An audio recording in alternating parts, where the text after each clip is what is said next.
दोपहर के वक्त हमें खाना खिलाया गया और उसके बाद वो लोग एक बार फिर कैबिन में वारिद हो गए। कविल जुस्सा शख्स ने रॉक जॉन से पूछा, तुम्हारी टांग का क्या हाल है? तुम खुद चल सकते हो या तुम्हारे लिए स्ट्रेचर मंगवाया जाए? रॉक जॉन ने जवाबन कहा, नहीं, मैं सहारा लेकर चल सकता हूँ। वो शख्स बोला, तो फिर चलो, चीफ आ गया है और वही तुम लोगों के बारे में फैसला करेगा। हम सब खड़े हो गए। रॉक जॉन को सहारा देकर चलाया जा रहा था।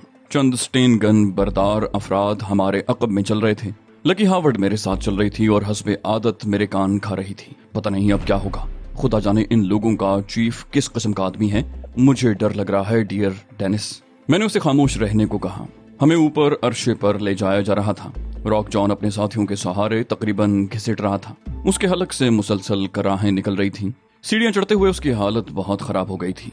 अरशे पर एक जगह कई मुसल्लह अफराद मौजूद थे, जिनके दरमियान एक शख्स खड़ा था। उस शख्स के अकब में एक हेलीकॉप्टर भी मौजूद था जो इससे कबल वहां नहीं था। यकीनन उनका चीफ उस हेलीकॉप्टर के जरिए यहाँ पहुंचा होगा। नीचे कैबिन में बहरहाल हेलीकॉप्टर की आवाज नहीं सुनाई दी थी। मैं उस शख्स को घूरता हुआ आगे बढ़ रहा था। फासला कुछ कम हुआ तो अचानक ही मेरे जिस्म में कपकपी सी दौड़ गई। मुझे यूं महसूस हुआ जैसे मुझे बर्फ के ठंडे पानी में गोता दे दिया गया हो। मैंने उस शख्स को पहचानने में कोई गलती नहीं की थी जो मुसल्लह अफराद के दरमियान खड़ा हमारी जानिब निगरान था। उसे पहचान कर मैं एक लम्हे को ठिठका, मगर फौरन ही संभल कर दोबारा आगे बढ़ने लगा। वो मेरा सबसे बड़ा हरीफ ऑलिव हावर्ड था, जिसकी तलाश में मैं तिल अवीव तक आया हुआ था और अब यहाँ अफ्रीका में भटक रहा था। सिचुएशन बड़ी हौलनाक थी। मैं जो ऑलिव हावर्ड पर जाल फेंकने के चक्कर में था, शुमई किस्मत से खुद ही उसके चुंगल में फंस गया था। ऑलिव हावर्ड खुद इस बात से बेखबर था कि उसके लोगों ने अनजाने में कितना बड़ा कारनामा सर अंजाम दे दिया है। मैं बहुत बेतुका फंस गया था। मुझे मालूम था कि अभी लकी हावर्ड अपने बाप को पहचान लेगी और बेकाबू हो जाएगी। दूसरी तरफ ऑलिव हावर्ड की बारीक बीन निगाहें मुझे भी शनाख्त कर सकती थी। मैं उसके शैतानी जहन से बखूबी वाकिफ था। वो बदन की जुम्बिशों से आदमी को शनाख्त कर सकता था। मुझे खुद को उसकी निगाहों से पोशीदा रखना दुनिया का सबसे मुश्किल काम मालूम हो रहा था, लेकिन मुझे अपनी सी कोशिश तो करना ही थी। सबसे ज्यादा तशवीश मुझे लकी हावर्ड की तरफ से थी। उसने शायद अभी तक अपने बाप को नहीं पहचाना था, लेकिन ये बात यकीनी थी कि करीब से वो अपने बाप को जरूर पहचान लेगी और उसके बाद जो कुछ भी होता वो मेरी अब तक की मेहनत पर पानी फेर देता। तहजीब मैल्कम एक्स को ऑलिव हावर्ड के चुंगल से निकालने के लिए लकी हावर्ड मेरे लिए ट्रम्प कार्ड की हैसियत रखती थी और मैं ये ट्रम्प कार्ड अपने हाथ से किसी कीमत पर भी निकलते नहीं देख सकता था। मेरा जहन बड़ी बरकरफ्तारी से इस सूरत हाल से निमटने की तदबीरें सोच रहा था। मुझे तेजी से किसी फैसले पर पहुंचना था और फिर उससे भी ज्यादा तेजी से उस फैसले पर अमल पैरा हो जाना था। वक्त बिल्कुल भी नहीं था और सूरत हाल इतनी नाजुक थी कि मैं हाथ पैर हिलाने का मुतहम्मिल भी नहीं हो सकता था। अरशे पर स्टेनगन बरदार मुसल्लह अफराद की इतनी बड़ी तादाद मौजूद थी कि अगर मैं उनकी मर्जी के खिलाफ एक कदम भी उठाने की कोशिश करता तो वो मुझे भून कर रख देते। इस नाजुक मौके पर मेरे पास वाहिद सूरत ये रह गई थी कि मैं किसी तरह लकी हावर्ड को कंट्रोल करने की कोशिश करूं। वो मेरे शाना बशाना चल रही थी। मैंने सरगोशी में उसे मुखातिब किया, लकी इधर देखो मेरी तरफ। लेकिन लकी की निगाहें तो ऑलिव हावर्ड पर मरकूज थीं। बोली, मैं उस शख्स को पहचानने की कोशिश कर रही हूँ। लकी की आवाज अगरचे धीमी थी मगर उसमें हिजानी तासुर था। बोली, वो डैडी से मुशाबे है। मैंने सख्त लहजे में कहा, मैं कह रहा हूँ कि मेरी तरफ देखो। लकी ने एक झटके से चेहरा घुमाकर मेरी तरफ देखा और बोली, वो शायद डैडी ही हैं और अगर वो वाकई डैडी ही हैं तो हम इस कैद से निजात पा जाएंगे। मैंने कहा, बेवकूफी मत करो लकी, अगर वो तुम्हारे डैडी हैं तो खुद को उनसे छुपाने की कोशिश करो। ये न भूलो कि तुम मेकअप में हो। वो उलझे हुए अंदाज में बोली, लेकिन इससे क्या फर्क पड़ेगा? तुम्हारी बातें समझ में नहीं आ रही।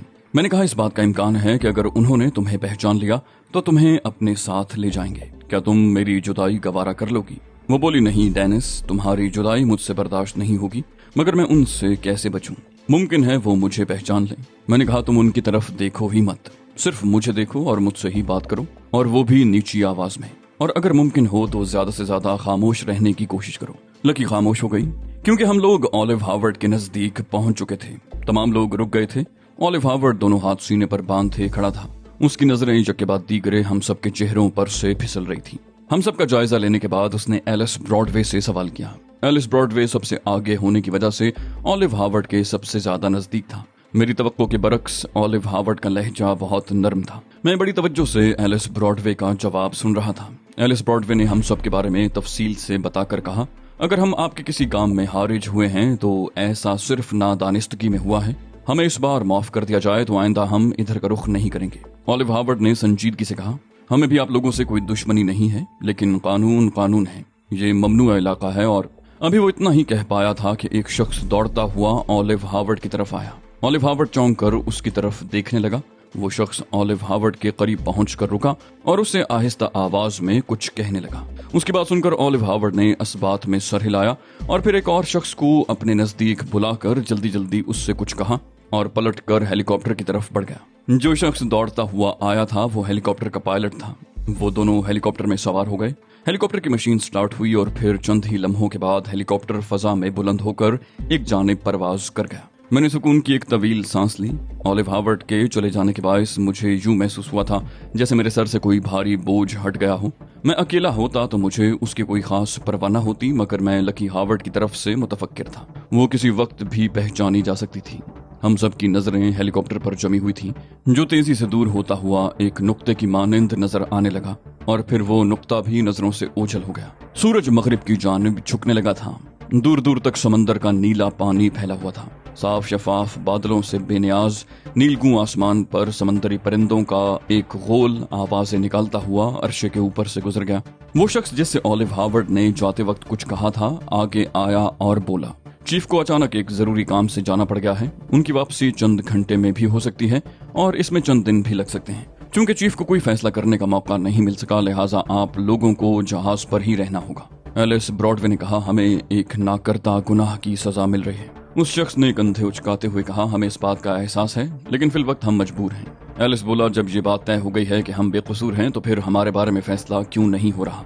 वो शख्स बोला, मसला ये है कि हम जिस मिशन में मसरूफ हैं वो खुफिया नौयत का है। हम नहीं चाहते कि गैर मुतल्लिका लोग यहाँ हमारी मौजूदगी से भी वाकिफ हों, इसलिए ये पूरा इलाका ममनुआ करार दिया गया था। अब अगर तुम लोगों को रिहा कर दिया जाए तो अंदेशा है कि हमारी यहाँ मौजूदगी राज नहीं रह सकेगी। इम्कान यही है कि मौजूदा मिशन की तकमील तक तुम लोगों को हमारे साथ ही रहना होगा। ताहम हतमी फैसला तो चीफ ही करेगा। उसने तुम्हारी रिहाई का हुक्म दे दिया तो हम बाइज्जत तौर पर तुम्हें वापस भिजवा देंगे। रॉक जॉन ने कराहते हुए कहा, मगर ये तो हमारे साथ सख्त ज्यादती है। घुटने की टूटी हुई हड्डी पर जोर पड़ने के बायस उसे दोबारा तकलीफ शुरू हो गई थी।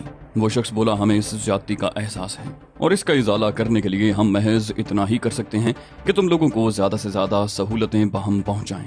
हमारी अब तक यही कोशिश रही है कि तुम लोगों को कोई तकलीफ न होने पाए। तुम्हारे बारे में कोई फैसला होने तक हम तुम्हारी आसाइश का हर मुमकिन ख्याल रखेंगे। उसके बाद मजीद कुछ कहने की गुंजाइश नहीं थी। हमें खाली कैबिन फराहम कर दिए गए। मेरे और लकी के हिस्से में भी एक कैबिन आया था। कैबिन में पहुंचते ही लकी ने मुझसे कहा, अगर मैं डैडी को अपनी शनाख्त करा देती तो यकीन करो इस वक्त सूरत हाल बिल्कुल ही मुख्तलिफ होती। मैंने कहा, ये बताने की क्या जरूरत है, मुझे वैसे ही इसका यकीन है। वो बोली, तुम अजीब आदमी हो, उस वक्त मुझे रोक दिया और अब कह रहे हो तुम्हें यकीन है कि हालात बड़े मुख्तलिफ होते। मैंने कहा, मैंने उस वक्त भी तुमसे यही कहा था। तुम्हारे डैडी तुम्हें पहचान लेते तो तुम्हें भी हेलीकॉप्टर में अपने साथ ले जाते और मैं यहाँ जहाज पर ही रह जाता। लकी हार्वर्ड ने तवील सांस लेकर कहा, पता नहीं क्यों ये बात बार बार मेरे जहन से निकल जाती है। मैंने संजीदगी से कहा, लकी एक बात तो बताओ, पहले तुम बार बार उन लोगों के बारे में मुझसे मेरा ख्याल पूछ रही थी, अब तुम्हारा उनके बारे में क्या ख्याल है? बोली, वो लोग मेरे डैडी को चीफ कहकर पुकार रहे थे। जाहिर है डैडी की तरह ये लोग भी यहाँ कोई सरकारी काम ही अंजाम दे रहे होंगे। क्यों, तुमने ये बात क्यों पूछी? मैंने मुस्कुराकर कहा, वैसे ही पूछ रहा था। लकी मुझे गौर से देखते हुए बोली, नहीं कोई और बात है, तुम कुछ छुपा रहे हो। मैंने कहा, इन लोगों का लिबास मेरी उलझन का बायस है। ऐसी सरकारी वर्दी कभी मेरी नजरों से नहीं गुजरी। लकी ने हंसकर कहा, ये तो कोई ऐसी खास बात नहीं है, दुनिया में बेशुमार ममालिक हैं, तुम्हारी मालूमात तो इस बारे में बहुत महदूद होंगी। मैंने कहा, तुमने शायद गौर नहीं किया, ना तो उन लोगों की वर्दियों पर और ना ही जहाज पर किसी किस्म का कोई निशान है, जबकि सरकारी जहाजों और वर्दियों पर मखसूस निशानात जरूर होते हैं। लकी ने मुतफक्किराना अंदाज में कहा, अब तुमने कहा है तो मुझे भी ख्याल आ रहा है, वाकई कहीं किसी किस्म का कोई निशान नहीं है। मैंने कहा, बस यही चीज मुझे उलझन में डाल रही है। वो बोली, मुमकिन है ये लोग कोई बहुत ही खुफिया किस्म का मिशन अंजाम दे रहे हों, इसीलिए इनकी वर्दियों और जहाज को बेनिशान रखा गया है। मैंने कहा, हो सकता है, और ऑलिव हार्वर्ड के बारे में सोचने लगा। वो किसी बड़े चक्कर में मालूम होता था। उस जंगी जहाज से उसका ताल्लुक किसी बड़े हंगामे का पेशखेमा साबित हो सकता था। कैबिन से बाहर निकलने पर कोई पाबंदी आयद नहीं की गई थी, लिहाजा मैं और लकी कैबिन से निकलकर जहाज पर घूमने लगे। ये 100% एक जंगी जहाज था। जहाज पर मौजूद मुख्तलिफ नौयत की भारी भरकम गन्ने देखकर लकी की आंखें भी फरते हैरत से फैल गईं। दफतन 2 अफराद हमारे नजदीक आए। ان میں سے ایک نے کہا آپ لوگوں کو اپنے کیبن تک محدود رہنا چاہیے۔ لکی نے غصیلی نگاہوں سے اس شخص کو گھورا، مگر میں نے اس کا شانہ تھپک کر اسے پرسکون رہنے کی تلقین کی اور اس شخص سے کہا معاف کیجیے گا، ہمیں بتایا گیا تھا کہ ہمیں یہاں ہر طرح کی آزادی ہے۔ کیبن میں دل گھبرایا تو باہر نکل آئے۔ وہ شخص بولا پابندی تو بے شک کوئی نہیں ہے، لیکن چونکہ جہاز پر آپ کا قیام طویل نہیں ہے اس لیے آپ کو خود ہی محتاط رہنا چاہیے۔ ویسے آپ چاہیں تو عقبی عرشے پر جا سکتے ہیں، ادھر جانے پر کوئی پابندی نہیں۔ میں نے خشک لہجے میں کہا شکریہ، ہم نہیں چاہتے کہ ہماری وجہ سے آپ کو کوئی پریشانی ہو۔ میں لکی کے ساتھ کیبن میں واپس آ گیا۔ لکی شدید غصے میں تھی، بولی اگر میں ان لوگوں کو بتا دوں کہ میں کون ہوں تو یہ سب میرے آگے پیچھے دم ہلاتے پھریں گے۔ میں نے کہا خود پر قابو رکھو لکی، اگر تم نے ایسی کسی حماقت کا مظاہرہ کیا تو اس کا نتیجہ ہمارے حق میں بہت برا نکلے گا۔ لکی نے اپنا نچلا ہونٹ دانتوں میں دبا کر کہا، اسی لیے تو خون کے گھونٹ پی کر خاموش ہو گئی۔ میرے لیے ان لوگوں کی خوش اخلاقی حیرت کا باعث تھی۔ اولیو ہاورڈ جیسے شیطان صفت شخص کے زیر اثر رہنے کے باوجود ان لوگوں میں اتنی انسانیت کہاں سے آ گئی؟ یہ بات یقینی تھی کہ فطرتاً وہ سب لوگ سفاک اور بے رحم تھے، لیکن کسی نامعلوم وجہ کے تحت ہمارے ساتھ ان کا سلوک بہت بہتر تھا۔ میں نے اس وجہ پر غور کر کے اپنا دماغ تھکانا مناسب نہیں سمجھا۔ اس جہاز پر رہتے ہوئے چونکہ کچھ کر گزرنے کا موقع نہیں تھا، لہٰذا میں نے فیصلہ کیا کہ کسی بھی بات میں اپنا سر نہیں کھپاؤں گا۔ 24 گھنٹے ایسے ہی گزر گئے۔ اس دوران ایک آدھ بار ایلس براڈ وے اور راک جان سے بھی ملاقات ہوئی۔ راک جان کے گھٹنے پر پلستر کر دیا گیا تھا۔ 24 گھنٹے بعد وہی شخص ہمارے پاس آیا جسے اولیو ہاورڈ جاتے وقت ہدایات دی گیا تھا۔ بولا چیف ایک اہم کام میں مصروف ہے، شاید کچھ دنوں تک اسے فرصت نہ مل پائے، اور ہم تم لوگوں کو زیادہ عرصے تک جہاز پر رکھنے کے متحمل نہیں ہو سکتے، لہٰذا تم لوگوں کو جہاز پر سے منتقل کیا جا رہا ہے۔ ان لوگوں سے کچھ کہنا سننا فضول تھا، ہم بہرحال ان کے رحم و کرم پر تھے۔ میں نے بھی خود کو حالات کے دھارے پر چھوڑ دیا۔ اس شخص کے جانے کے بعد لکی نے تشویشناک لہجے میں کہا، پتہ نہیں یہ لوگ جہاز سے ہمیں کس جگہ منتقل کریں گے۔ میں نے کہا مجھے یقین ہے ہمیں جہاں بھی لے جایا جائے گا وہ جگہ اس جہاز سے تو بہرحال بہتر ہی ہوگی۔ تھوڑی دیر کے بعد ہمیں جہاز سے ایک بڑے سٹیمر پر منتقل کر دیا گیا۔ سٹیمر پر مسلح محافظ موجود تھے اور پوری طرح چوکنا تھے۔ سٹیمر کا سفر 50 منٹ جاری رہا، اس کے بعد ہمیں دور سے خشکی نمودار ہوتی نظر آئی۔ وہ ایک چھوٹا سا جزیرہ تھا جس پر ایک چھوٹی سی جیٹی بھی تعمیر کی گئی تھی۔ سٹیمر ہمیں اس جزیرے پر اتار کر واپس چلا گیا۔ جزیرے پر ہریالی ہی ہریالی بکھری ہوئی تھی۔ ہمیں جزیرے پر ایک ایسی جگہ پہنچا دیا گیا جہاں بہت سے کیبن بنے ہوئے تھے۔ ان 24 کیبنوں کی چھتوں تک پر سبزہ موجود تھا۔ صاف ظاہر تھا کہ وہ لوگ اس جگہ کو پوشیدہ رکھنا چاہتے تھے۔ چھتوں پر سبزہ اگانے سے ان کا مقصد یہی تھا کہ اگر اوپر سے کوئی ہوائی جہاز گزرے تو اسے وہاں کسی قسم کی تعمیرات کا اندازہ نہ ہونے پائے۔ اس جزیرے پر بھی مجھے اور لکی کو ایک علیحدہ کیبن فراہم کیا گیا تھا۔ میں تمام دن انتظار کرتا رہا مگر کوئی نئی بات سامنے نہیں آئی۔ اس کے بعد رات بھی یوں ہی گزر گئی۔ اگلے روز صبح ناشتے کے بعد میں لکی کے ساتھ نکل کھڑا ہوا۔ یہاں لوگوں کی تعداد کم تھی۔ ہمیں راستے میں چند لوگ ملے بھی مگر کسی نے ہم سے کوئی تعارض نہیں کیا۔ کافی دیر تک ہم جزیرے میں بھٹکتے رہے اور پھر ایک ایسے حصے میں جا نکلے جسے دیکھ کر میرے دل کی دھڑکنیں بے ربط ہونے لگی۔ اس جگہ خاردار تاروں کی باڑ لگی نظر آ رہی تھی۔ میں اور لکی اس باڑ کے نزدیک پہنچ گئے۔ باڑ کے دوسری جانب درختوں کے جھنڈ نظر آ رہے تھے جو ایک گول دائرے میں تھے۔ ان سب کے تنے قدر خمیدہ تھے اور اوپر جا کر سارے درخت ایک دوسرے سے مل گئے تھے۔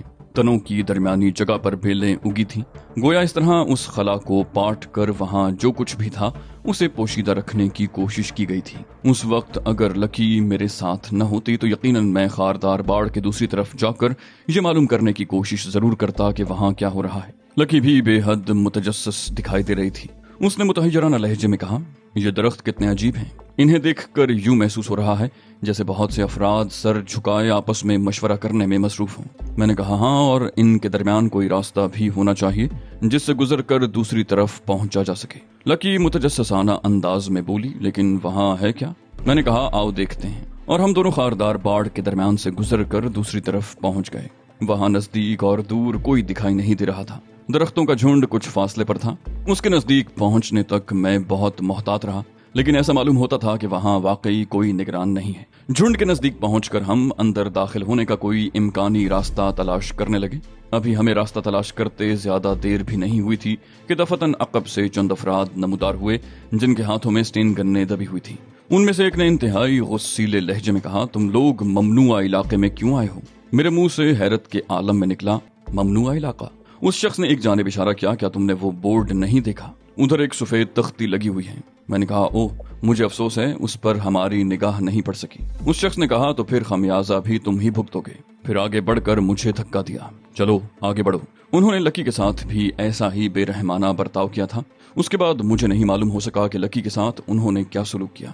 मुझे एक मुख्तसर से कैबिन में ले जाकर कैद कर दिया गया। मुझे उस शख्स ने धमकी दी, अगर तुमने अपना हाथ भी इस कैबिन से बाहर निकालने की कोशिश की तो हाथ सही सालिम अंदर नहीं ले जा सकोगे। मैंने मासूमियत से कहा, पता नहीं तुम लोगों का रवैया अचानक क्यों बदल गया है, हम तो लाइल्मी की वजह से इस तरफ आ निकले थे, इतनी सी बात की ये सजा। उस शख्स ने डपट कर कहा, बकवास मत करो, ममनुआ इलाके में कदम रखने की सजा मौत है। तुम्हारे लिए अगर हिदायत न लेना होती तो अब तक तुम अपने अंजाम को पहुंच चुके होते। उस शख्स ने कहा और कैबिन का दरवाजा बंद करके बाहर निकल गया। मैं इस तब्दील शुदा सूरत हाल पर गौर करने लगा। इस बार लकी को मुझसे अलहदा कर दिया गया था। इस कैबिन से निकलना मेरे लिए दुश्वार नहीं था, मगर मसला वही था कि महज यहाँ से निकलने से कोई बात नहीं बनती, जजीरे से निकलना बहुत मुश्किल होता और फिर लकी वाला मामला अलग था। मैं उसे छोड़कर निकल जाता तो गोया अब तक सारी मेहनत पर पानी फिर जाता। उस कैबिन में मुझे बमुश्किल 1 घंटा कैद रहना पड़ा। दरवाजे पर आहटें सुनाई दी और फिर दरवाजा खुला। 2 अफराद अंदर दाखिल हुए और उन्होंने मुझसे चलने को कहा। मैं उनसे कोई सवाल किए बगैर उनके हमरा रवाना हो गया। हमारी अगली मंजिल भी एक कैबिन थी। दीगर कैबिनों की निस्बत ये कैबिन ज्यादा वसी और आरामदेह था। वहाँ लकी हावर्ड भी थी और बड़ी मसरूर दिखाई दे रही थी। यकीनन उन लोगों ने तुम्हें कोई अजियत नहीं दी होगी। लकी ने मुस्कुराती हुई निगाहों से मुझे देखते हुए कहा। मैंने हैरान होकर पूछा, तुम इतने यकीन से ये बात कैसे कह रही हो? वो बोली, मुझे मालूम है तुम नाराज हो जाओगे, मगर जो कुछ भी मैंने किया बड़ी मजबूरी के आलम में किया था। उसका मतलब समझकर मेरे जिस्म में सनसनी दौड़ गई। मैंने मुस्तरिबाना लहजे में कहा, मुझे तफसील से बताओ। वो बोली, वो लोग तुम्हें धक्के देते हुए कैबिन तक ले गए थे। मैं सब कुछ अपनी आंखों से देख रही थी। मुझे गुस्सा तो बहुत आया, मगर मैंने खुद पर काबू रखा। मेरे साथ भी उन लोगों ने अच्छा सलूक नहीं किया, लेकिन मैं फिर भी कुछ न बोली। मगर जब वो मेरे साथ दस्त दराजी करने पर उतर आए तो मैं मजबूर हो गई। मेरे पास और कोई रास्ता भी तो नहीं बचा था। ये कहकर लकी खामोश हो गई। मैंने कहा, खामोश मत हो, मुझे जल्दी जल्दी सारी बातें बता दो। वो बोली, उनकी हरकतें मेरे लिए नाकाबिल बर्दाश्त हो गईं, तो मैंने उन्हें अपनी असलियत से आगाह कर दिया। पहले तो उन्हें यकीन ही नहीं आया कि मैं ऑलिव हावर्ड की बेटी हो सकती हूँ, मगर जब मैंने उन्हें अपने तौर पर इस बात की तस्दीक करने की दावत दी तो वो कदरे खौफजदा हुए और उन्होंने ट्रांसमीटर पर डैडी को ये इत्तला पहुंचा दी। मैंने पूछा, फिर क्या हुआ? मैं सख्त बेचैन था। उन्होंने तुमसे भी कोई बात की होगी? बोली, हाँ मेरी उनसे बात हुई। मैंने उन्हें बताया कि मैंने उन्हें जहाज पर भी देखा था। उन्होंने तफसीलात सुनकर डांट टपट करने की कोशिश की, मगर मैंने उन्हें मना लिया। अब एक हेलीकॉप्टर हम दोनों को लेने के लिए आ रहा है। मैंने तेजी से पूछा, मेरे बारे में तुमने उन्हें क्या बताया? बोली, यही कि तुम्हारा नाम डेनिस है और हम दोनों अफ्रीकियों के मेकअप में हैं। मैंने कहा, तुमने उन्हें ये तो नहीं बताया कि मेकअप मैंने किया था? वो मुस्कुराकर बोली, बिल्कुल बता दिया। क्यों, क्या इसमें कोई हर्ज था? मैंने जिस्म बिल्कुल ढीला छोड़ दिया। होने वाली बात हो चुकी थी, तीर कमान से निकल चुका था और अब इस बारे में फिक्रमंद होना बेसुध था। लकी की हिमाकत ने मेरे लिए बहुत बड़ी मुसीबत खड़ी कर दी थी। मैंने बेफिक्री से कहा, नहीं, कोई हर्ज नहीं है। बोली, मैं तो समझ रही थी इस बात पर तुम मुझसे नाराज हो जाओगे। मैंने कहा, अब तुमने अपने डैडी को सब कुछ बता ही दिया है तो नाराज होने से क्या फायदा। मैं ऑलिव हावर्ड के बारे में सोचने लगा। वो यकीनन उस शख्स की तरफ से बहुत फिक्रमंद होगा जिसने उसकी बेटी पर इतना उम्दा मेकअप किया कि उस जैसा शातिर आदमी भी अपनी बेटी को न पहचान सका। कुछ देर के बाद एक हेलीकॉप्टर हमें लेने आ पहुंचा। मुझे और लकी को निहायत इज्जत व एहतराम से हेलीकॉप्टर में पहुंचा दिया गया।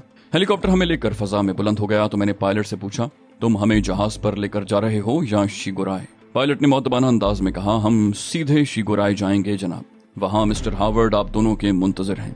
मैंने मुस्कुराकर लकी की गर्दन में बाजू हमायल कर दिया। लकी ने बड़ी हैरत से मुझे देखा। मैंने इससे कबल अज खुद इतनी पेशरफ्त कभी नहीं की थी। उसकी आंखों में सिर्फ एक लम्हे को हैरत के तासुरात नजर आए। फिर उसने भी मुस्कुराकर अपना सर मेरे शाने पर रख दिया। मेरा हाथ उसके बाजू पर रेंग रहा था। फिर मैं उसकी गर्दन हौले हौले सहलाने लगा। लकी मुझसे बुरी तरह चिमट गई। उसकी गर्दन सहलाते सहलाते मैंने वो मखसूस रग तलाश कर ली थी जो मुझे मतलूब थी। रग मिलते ही उसकी गर्दन पर मेरी गिरफ्त अचानक ही सख्त हो गई। लेकिन ने हाथ पैर चलाने की कोशिश की, मगर इससे कबल ही मेरी उंगलियां अपना काम कर चुकी थी और वो बेहोश हो चुकी थी।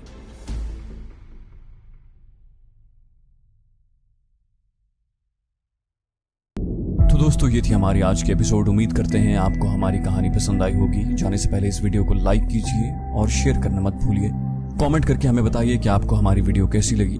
और अगर अभी तक आपने इस चैनल को सब्सक्राइब नहीं किया तो इसे सब्सक्राइब कीजिए और बेल आइकन दबाकर ऑल नोटिफिकेशंस ऑन कर लीजिए।